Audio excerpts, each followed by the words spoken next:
Hey everybody, Jim V. Brock from Maintenance Minute. We are starting week 3 of our renovation on the hillside house. So let's go inside and take a look at the progress.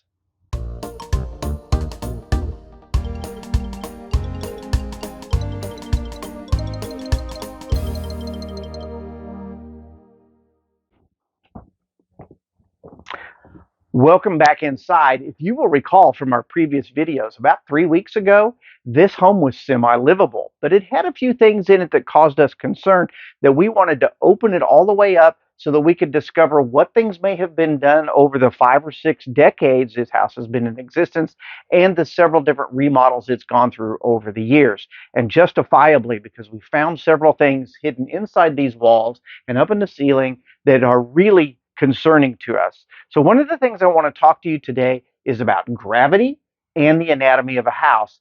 And I want to point out the 3 things that caused a catastrophic failure in the center of the house. If you'll go to the previous videos, you will see we spent a lot of time talking about this part of the house where it has settled about 1.25 inches to 1.5 inches, making a bowl out of the entire house. So if you put a golf ball in one corner, it would circle around and end up right here. So what happened here to make this part of the house settle that badly? And we were a little surprised to find out it was actually more than one thing. You had one thing with the construction of the original home that was inferior that we're going to fix. Then you had a modification somewhere in the 70s, we think, that contributed to the catastrophic failure, and then good old Mother Nature got involved and absolutely caused havoc on this house with termite damage. So one of the first things I want to do is go down in the crawl space and show you the things that are the effect of this long-term exposure to gravity.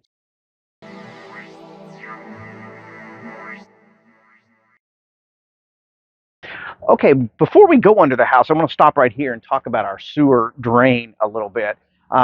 One of the things inside this house is getting completely redone is the sewer line, all the way from this point in. Everything will be redone.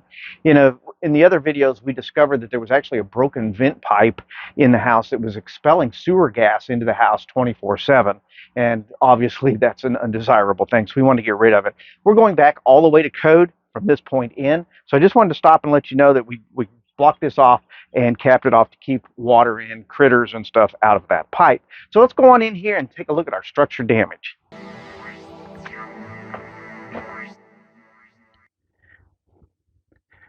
Crawl spaces always kind of creep me out a little bit. You really don't ever know what's down here. There's always spiders of some kind, and occasionally you'll find a snake or two. And as I get older and rounder, I've discovered that I like crawl spaces that are a little bit taller than the ones that are right on the ground. This one, fortunately, has a pretty nice crawl space, although when we bought this house a couple of weeks ago, this entire space was just littered with all kinds of debris. They'd stored lumber under here, they'd stored drywall under here, and of course it was all moldy and icky and mildewy. And so we've actually spent quite a bit of time under here cleaning out this crawl space just so that we could work in there. And as you can tell, there's still quite a bit of debris. Before we're done, we'll blow this all out with a leaf blower, and all of the debris will be out from underneath here, because we don't want to encourage places for rodents. We don't want to encourage places for termites. So anytime you are preparing a house to be sold, you're going to want to clean the crawl space. So with that said, and the understanding that we have a lot of cleaning left to do under here, let's talk about some of the things we have to repair. Okay, so let's talk about the beam that's holding this house together. If you'll see, to this side of me is a concrete block pillar, and to this side of me is a concrete block pillar, and spanning between them is a pair of 2x8s that are sandwiched side by side like this. What happened is that this is actually undersized for the house in the span. This should have been 3 2x8s or greater, like 2x10s or 2x12s would have been even better. But in this case, I used 2x8s, and they should have been sandwiched together in a laminated form. I'll show you that upstairs in just a second with a little model I've made for you.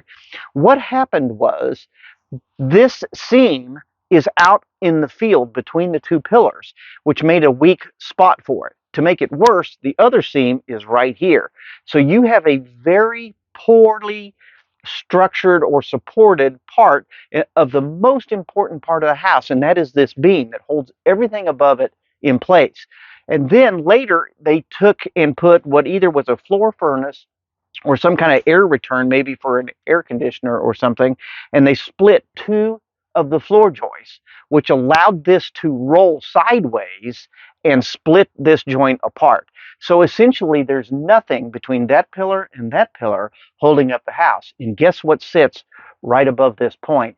Yep, it's that wall structure that we've been concerned about all along. So now we can see why the house has settled the way it has, because this beam was able to roll and split due to having a poor structure here. So let's go upstairs and look at my model so I can show you exactly why and how that failed.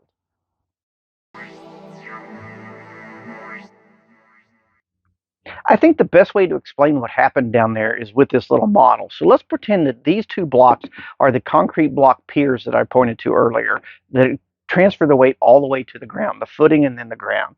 So this is a representation of the beam that is under there the way they built it. There are two 2x8s underneath there, and the joint that they had spans out between the two pillars.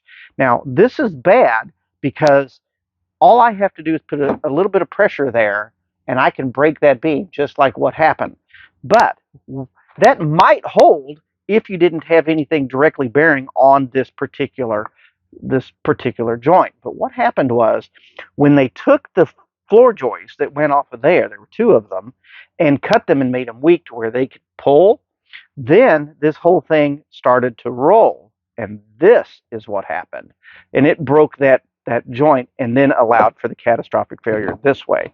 So how are we going to fix that? So what we're going to do is we're going to correct this by adding another 2x8 next to it. But that still makes for a weak spot here. So we're going to cut out one. First, we're going to support all this with 20-ton jacks. We're going to put temporary supports underneath there and hold it all up, because I don't want a house hitting me on the head. So we're going to support all of that. Then we're going to put in a new 2x8 there. We're going to leave one of the joints in place, and then we're going to start and put another 2x8 on the other side. We're going to recreate this entire beam from end to end, not just in the middle. So what happens then when you have this entire three-way laminated beam underneath here? I can put all the pressure I want on that and it will not collapse. All of the weight from up above can go on it and it will not collapse. This is the way this house should have been built in the first place. This is the way we're going to take it back to. It is hard work to lift a house up and replace all of this stuff, because you're holding up thousands and thousands of pounds above your head, and you need to support that and work safely at all times. We're going to show you exactly how to do that in the next video. So the next thing I want to talk about is the third element that caused this catastrophic failure underneath, and that was Mother Nature. Let's go over here and look at the termite damage.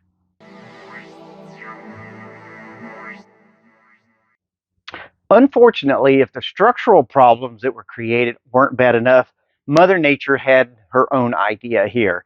So this house at some point had a massive amount of termite damage to it. We talked about it in the previous videos. This stud, by the way, this is very much so a load-bearing wall. This stud is completely eaten up. This stud's completely eaten up. This stud was replaced at some point, but what they never stopped to look at was what was happening under here. This is the sill plate, and it is completely gone all the way out on the foundation. And the thing you can't see right here is what should be a floor joist. It is completely gone. So this very much so load-bearing wall is not being supported by anything other than a couple inches on that end and nothing on the other end, because that's the one they cut.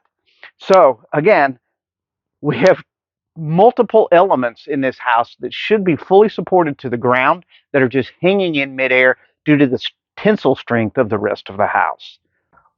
Well, the termite damage in this house is significant. And like I said, this is a load-bearing wall. So we need to finish taking this wall out before we can replace what's underneath it, or at least support what's above this wall. So that's what I'm going to do. I'm going to start to support this and get it ready to take out. In our very next video, we are going to replace these floor joists and that seal plate, and we're going to start right here. So be sure to hit like, subscribe, and most importantly, hit that notification bell so that you know when we drop this next video. I'm Jim Vbrock from Maintenance Minute. Thanks for watching. Are you interested in woodworking or home repair? If so, please look at maintenanceminute.net. Hi, I'm Jim V. Brock, and I'm the host of Maintenance Minute. From my website, you can watch videos on how to build a variety of arts and crafts projects, full-on woodworking builds, and home repair and remodeling tips, too. We recently added an archive section where you can see over 40 years of projects that I have built. Please take a moment and visit maintenanceminute.net.